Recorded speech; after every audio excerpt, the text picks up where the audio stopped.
당신은 착한 사람입니까?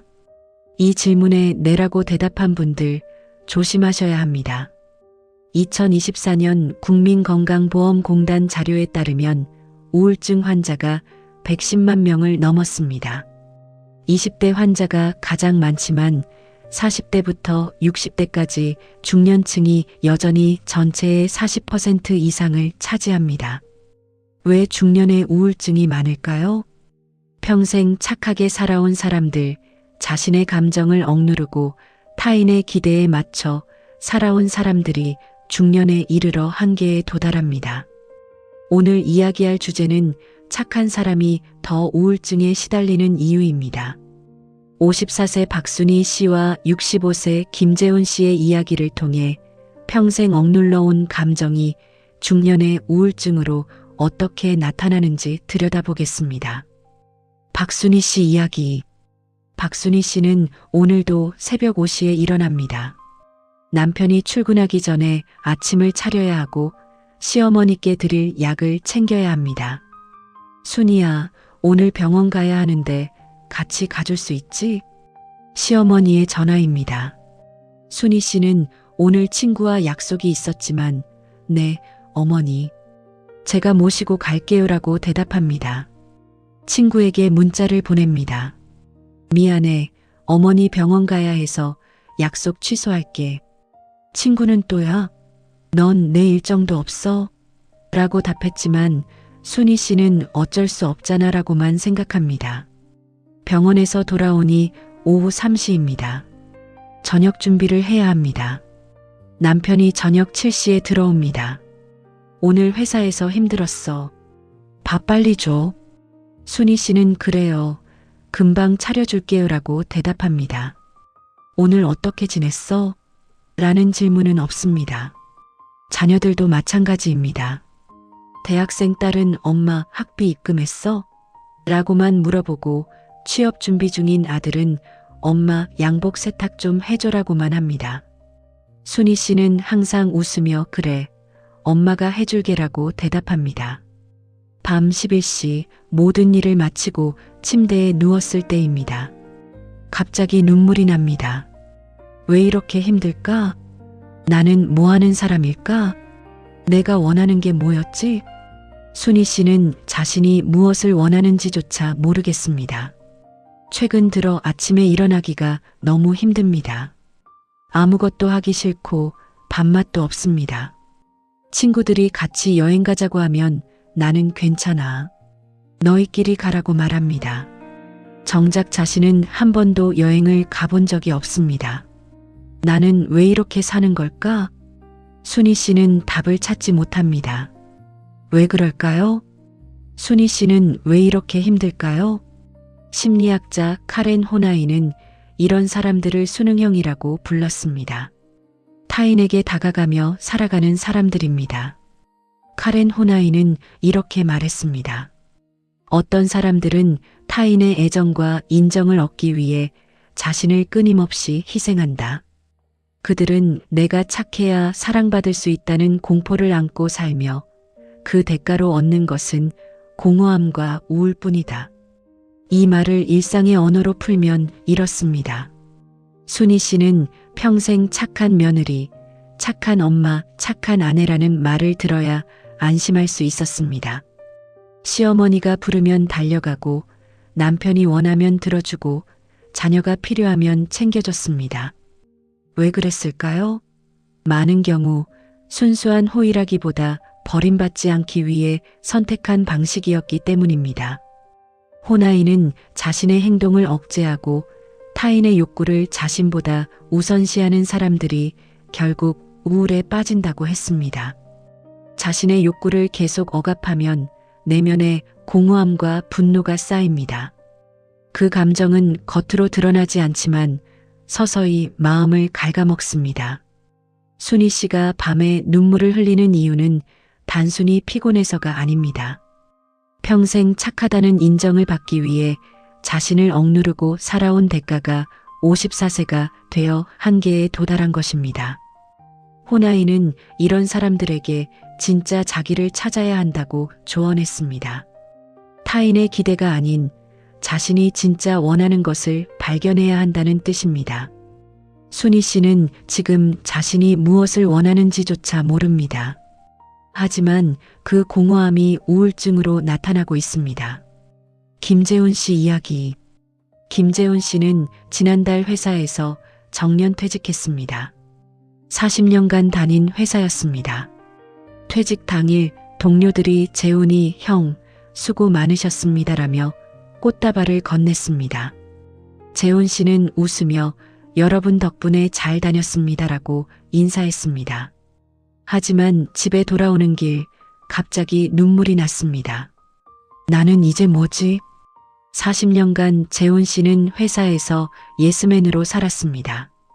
상사가 이거 해줄 수 있어?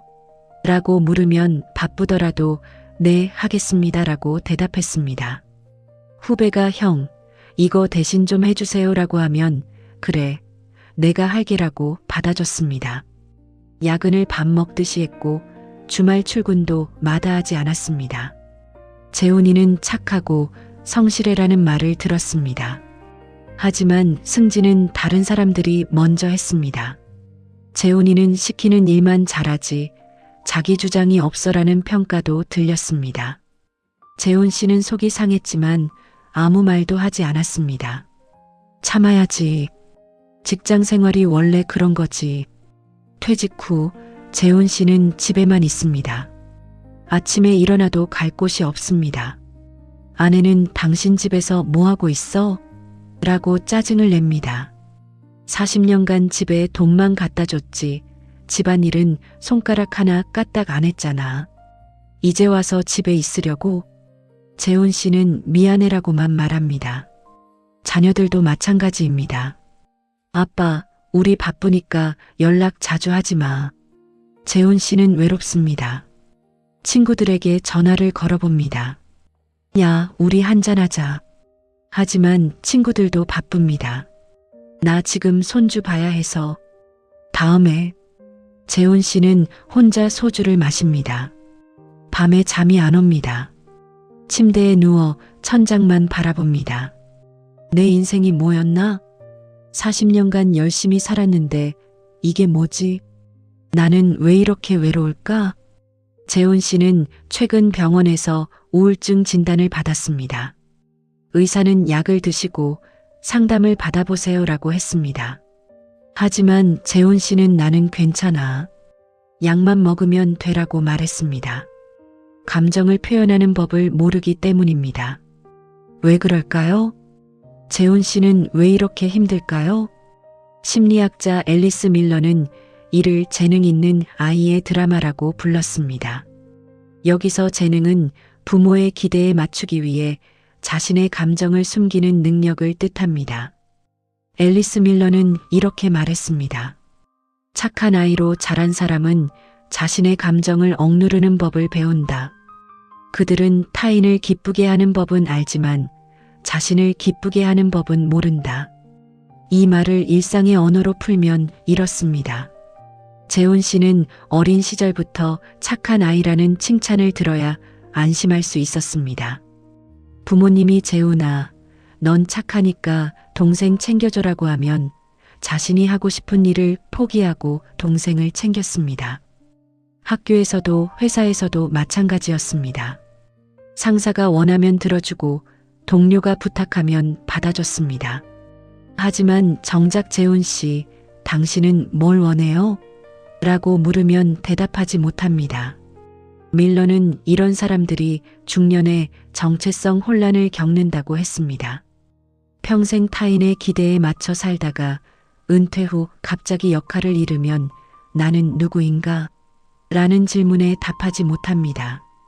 재훈 씨가 퇴직 후 우울증에 빠진 이유는 단순히 직장을 잃어서가 아닙니다. 평생 회사원 재훈, 착한 재훈이라는 인정을 받으며 살았는데 그 역할이 사라지자 자신이 누구인지 모르게 된 것입니다. 밀러는 이런 사람들에게 진짜 감정을 찾아야 한다고 조언했습니다. 화가 나면 화를 내고 슬프면 슬픔을 표현하고 싫으면 싫다고 말해야 한다는 뜻입니다. 재훈 씨는 평생 자신의 감정을 억눌러 왔습니다. 그 대가가 65세의 우울증으로 나타난 것입니다. 순희 씨와 재훈 씨의 공통점은 무엇일까요? 둘 다 평생 착한 사람이라는 인정을 받으며 살아왔습니다. 하지만 그 착함은 자발적인 성품이라기보다 버림받지 않기 위해 선택한 생존 전략에 가까웠습니다. 일본의 심리학자 가토 다이조는 이를 착한 아이 증후군이라고 불렀습니다. 가토 다이조는 이렇게 말했습니다. 착한 아이 증후군을 가진 사람은 착하지 않으면 사랑받을 수 없다는 공포를 안고 산다. 그들은 타인의 욕망을 자신의 욕망으로 착각하며 평생 자신을 잃고 살아간다. 이 말을 일상의 언어로 풀면 이렇습니다. 순희 씨와 재훈 씨는 어린 시절 착해야 사랑받는다는 메시지를 받았습니다. 부모가 넌 착하니까, 넌 알아서 잘하니까라고 하면 아이는 자신의 욕구를 억누르고 부모의 기대에 맞춰 살기 시작합니다. 이것이 40년, 50년 지속되면 어떻게 될까요? 자신이 무엇을 원하는지 잊어버립니다. 타인의 기대가 곧 자신의 욕망이 됩니다. 가토 다이조는 이런 사람들이 중년의 우울증을 경험한다고 했습니다. 억눌린 감정은 사라지지 않습니다. 내면 깊은 곳에 쌓여서 중년에 이르러 한계에 도달하면 우울증, 무기력, 불면으로 나타납니다. 2024년 국민건강보험공단 자료가 이를 보여줍니다. 우울증 환자가 110만 명을 넘었습니다. 20대 환자 증가율이 가장 높지만 40대부터 60대까지 중년층이 여전히 전체의 40% 이상을 차지합니다. 왜 중년일까요? 중년은 역할 변화의 시기이기 때문입니다. 자녀가 독립하고 은퇴하고 부모를 잃습니다. 평생 누군가의 엄마, 누군가의 직원, 누군가의 며느리로 살았는데 그 역할이 사라지면 나는 누구인가? 라는 질문에 답하지 못합니다. 가토 다이조는 이런 사람들에게 나쁜 사람이 되어도 괜찮다고 말합니다. 싫으면 싫다고 말해도 괜찮습니다. 화가 나면 화를 내도 괜찮습니다. 완벽하지 않아도 착하지 않아도 당신은 사랑받을 자격이 있습니다. 순희 씨와 재훈 씨에게 필요한 것은 나빠도 괜찮다는 허락입니다. 그렇다면 우리는 어떻게 해야 할까요? 착한 아이 증후군에서 벗어나 우울증을 예방하는 5가지 방법을 소개합니다. 첫째, 작은 거절부터 연습하세요. 오늘부터 하루에 한 번 작은 거절을 해보세요. 친구가 밥 사줘라고 하면 오늘은 안 되라고 말해보세요. 처음에는 불편하겠지만 거절한다고 해서 관계가 끊어지지 않습니다. 둘째, 자신의 감정을 이름 붙여보세요. 나는 지금 뭘 느끼고 있지?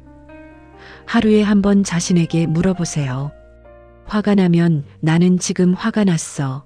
슬프면 나는 지금 슬퍼라고 말해보세요. 감정에 이름을 붙이는 것만으로도 감정을 억압하지 않게 됩니다. 셋째, 나는 무엇을 원하는가? 를 매일 질문하세요. 순희 씨와 재훈 씨처럼 착한 사람들은 자신이 무엇을 원하는지 모릅니다. 매일 아침, 오늘 나는 무엇을 하고 싶은가?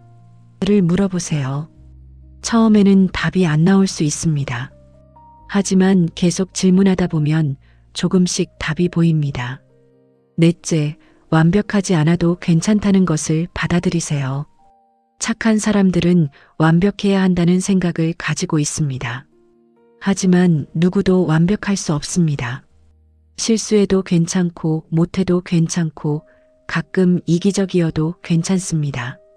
완벽하지 않아도 당신은 충분히 사랑받을 자격이 있습니다. 다섯째, 전문가의 도움을 받으세요. 만약 우울감이 2주 이상 지속되고 일상생활이 힘들다면 정신건강의학과나 심리상담센터를 찾아가세요. 우울증은 치료가 필요한 질병입니다. 약물 치료와 상담 치료를 병행하면 충분히 회복할 수 있습니다. 중년의 삶에는 억눌러온 감정들이 있습니다. 그 감정을 조금 더 이해해 보세요. 순희 씨와 재훈 씨는 평생 착한 사람으로 살았습니다. 하지만 그 착함은 자신을 지우는 것이었습니다. 중년이 되어 그 대가를 우울증으로 치르고 있습니다. 당신도 혹시 평생 착하게 살아왔나요? 타인의 기대에 맞춰 살고 자신의 감정을 억누르고 싫다는 말을 하지 못했나요? 그렇다면 오늘부터 작은 변화를 시작해 보세요. 작은 거절, 작은 감정 표현, 작은 자기 질문. 그 작은 변화가 당신을 우울증에서 지켜줄 수 있습니다. 착한 사람이 아니어도 괜찮습니다. 나빠도 괜찮습니다. 완벽하지 않아도 당신은 충분히 사랑받을 자격이 있습니다. 중년의 삶에는 억눌러온 감정들이 있습니다. 그 마음을 조금 더 이해해 보세요.